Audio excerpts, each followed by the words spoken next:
بسم اللہ الرحمن الرحیم۔ غالباً شعبان المعظم کا آخری جمعہ تھا۔ رات کو رنگی میں منعقد ہونے والے ایک عظیم الشان سنتوں بھرے اجتماع میں ایک نوجوان سے سگے مدینہ کی ملاقات ہوئی۔ اس نے کچھ اس طرح خلیفہ یعنی قسم کھا کر بیان دیا کہ میرے ایک عزیز کی جوان بیٹی اچانک فوت ہو گئی۔ جب ہم تدوین سے فارغ ہو کر پلٹے تو مرحومہ کے والد کو یاد آیا کہ اس کا ایک ہینڈ بیگ جس میں اہم کاغذات تھے وہ غلطی سے میت کے قبر میں دفن ہو گیا ہے۔ چنانچہ مجبوری دوبارہ قبر کھودنی پڑی۔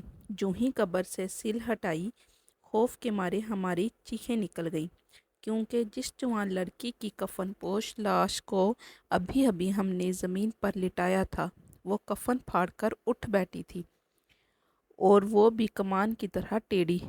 اس کے سر کے بالوں سے اس کی ٹانگیں بندھی ہوئی تھیں اور کئی نامعلوم چھوٹے چھوٹے خوفناک جانور اس سے چمٹے ہوئے تھے۔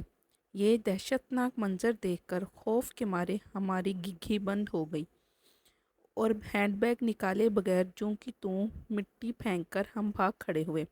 گھر آ کر میں نے عزیزوں سے اس لڑکی کا جرم دریافت کیا تو بتایا گیا کہ اس میں فی زمانہ معیوب سمجھا جانے والا کوئی جرم تو نہیں تھا، البتہ آج کل کی عام لڑکیوں کی طرح یہ بھی فیشنیبل تھی اور پردہ نہیں کرتی تھی۔ ابھی انتقال سے چند روز پہلے رشتہ داروں میں شادی تھی تو اس نے فینسی بال کٹوا کر بن سنور کر عام عورتوں کی طرح شادی کی تقریب میں بے پردہ شرکت کی تھی۔ اے میری بہنوں، سدا پردہ کرو، تم گلی کوچوں میں مت پھرتی رہو، ورنہ سن لو قبر میں جب جاؤ گی سانپ بچھو دیکھ کر چلاؤ گی۔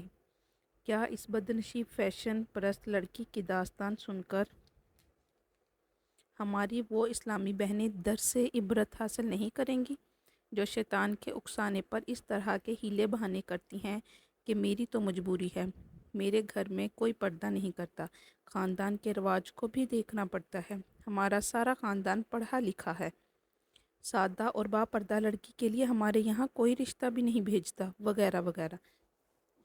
کیا خاندانی رسم و رواج اور نفس کی مجبوریاں آپ کو عذاب قبر سے بچا سکتی ہیں؟ کیا آپ بارگاہ خداوندی میں اس طرح کی کھوکھلی مجبوریاں بیان کر کے چھٹکارا حاصل کرنے میں کامیاب ہو جائیں گی؟ اگر نہیں، اور یقیناً نہیں، تو پھر آپ کو ہر حال میں بے پردگی سے توبہ کرنی ہوگی۔ یاد رکھیے، لوہے محفوظ پر جس کا جوڑا جہاں لکھا ہوتا ہے وہیں شادی ہوتی ہے، اور نہیں لکھا ہوتا تو شادی نہیں ہوتی۔ جیسا کہ آج دن کئی پڑھی لکھی ماڈرن کنواری لڑکیاں پلک جھپکتے ہی موت کا شکار ہو کر رہ جاتی ہیں، بلکہ بعض اوقات ایسا بھی ہوتا ہے کہ دلہن اپنی رخصتی سے قبل ہی موت کے گھاٹ اتار دی جاتی ہے اور اسے روشنیوں سے جگمگاتے خوشبوئیں مہکاتے حجرہ عروسی میں پہنچانے کی بجائے کیڑے مکوڑوں سے لبریز تنگ و تاریک قبر میں اتار دیا جاتا ہے۔ تو خوشی کے پھول لے گی کب تلک، تو یہاں زندہ رہے گی کب تلک۔